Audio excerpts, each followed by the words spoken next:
So in 2012, I mean, the first year said, I actually, my role was leading the CEO's office, leading Uday Shankar's office, and largely driving strategy on a bunch of stuff, including what was then the beginning of Star's foray into sports.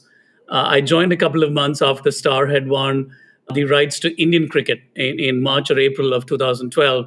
So a lot of conversations were about sports and cricket, and very soon after, when Fox bought the joint venture from ESPN for Asia, and Star sort of ran with all of the sports rights and the business that ESPN Star Sports was running for the region as a whole.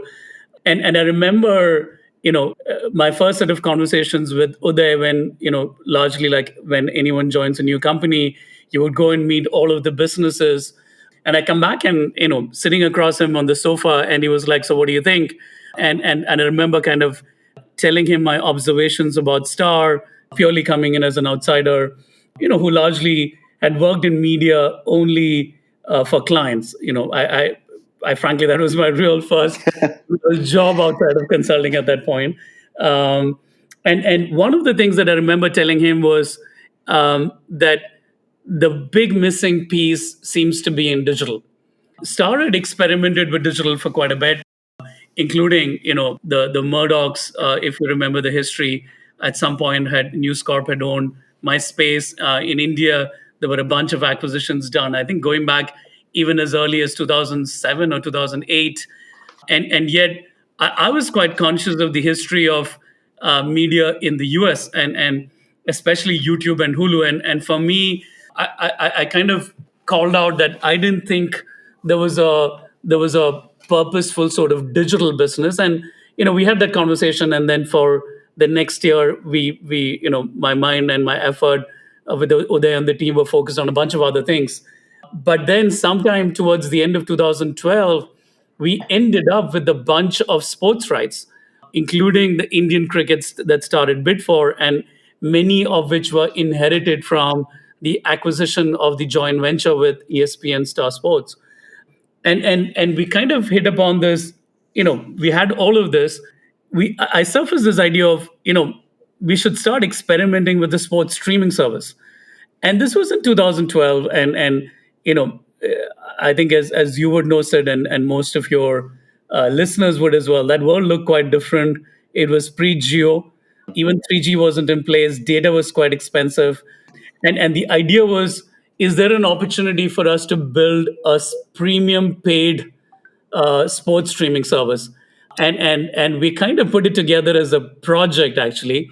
Worked with an external partner, pulled a bunch of young folks from inside Star, and launched a service called starsports.com in December 2012 for people who are into cricket and remember, with the India Pakistan series, purely I as a remember. I remember that. Yeah. yeah, purely as a beta service, right? I mean, and of course, and I, we can talk about this later, but of course, the service, within the first few minutes, it crashed because there was so much demand. But that's a different story. But that was the starting point. So in many ways, there was a big precursor to Hotstar, which was starsports.com. And of course, because of the success of Hotstar, I think the story of starsports.com has gotten relegated into the background quite a bit.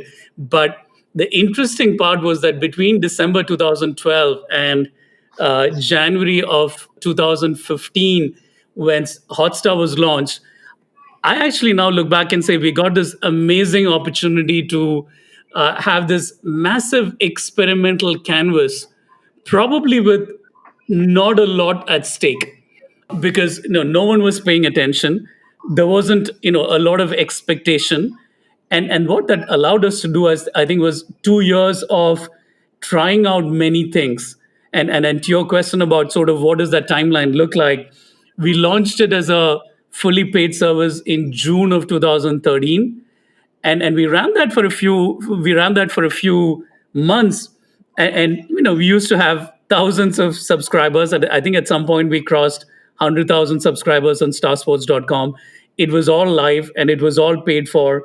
And I remember a conversation with James and Uday where, and said, you have to know the context. I think the Murdochs were known for a militant belief in subscription, and with all the hard work to create premium content, it was understood that within the Murdoch shop there would never be content that would be given away for free. And therefore, a few months into running starsports.com, it was a year after the beta launch, I think, we were looking at these subscriber numbers and we were quite happy about it because 100,000 in 2013 for a paid service looked fabulous. Oh, sorry, there were 100,000 at that time that were paying for Yeah, starsports.com? yeah, Oh, on and off. okay. So, Yeah, they were not recurring subscribers. I mean, they would come in for, there were all kinds of packages, but people were paying, but, okay, got it. not millions. And I remember James saying, why don't we just open this up for free? And there was silence in the room because um, he had a history, like Rupert himself, of being extraordinarily militant about not giving any content for free. But it was also clear that if we were to fundamentally change the space, we had to do something different.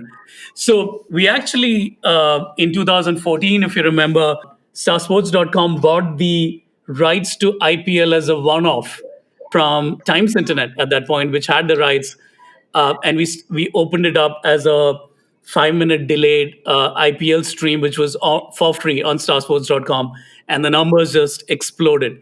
And I think that was sort of the point at which we had the confidence that there was something big happening here. We were onto something big, and it gave us the confidence to build what turned out to be Hotstar.